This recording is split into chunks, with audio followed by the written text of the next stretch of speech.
I'm going to go over this quickly. This is from the United Nations Declaration on the Rights of Indigenous Peoples.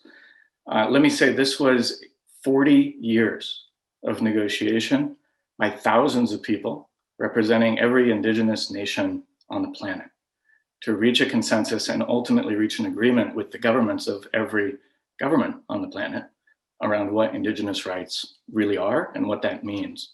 This is a relevant piece of that. I will point out this passed back in the early 2000s.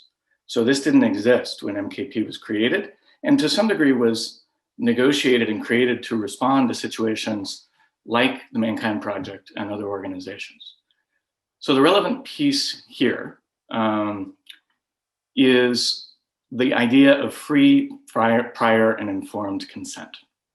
So this is in legalese. So I'm kind of trying to translate this for you. I know you're looking at the legalese, but the idea is that there is now a legal framework through which indigenous nations can pursue redress, in other words, lawsuits and other actions, when their customs and spiritual property are taken without free, prior, and informed consent, which essentially means that they, as a whole peoples, have agreed to having that religious and spiritual property used by an external group, which is possible. And one of the things that was really important throughout the UN process is that there are many indigenous nations who do want to share their religious and spiritual property, but that must be done through the actual leadership of those nations, not through any individual person, however much we might like them.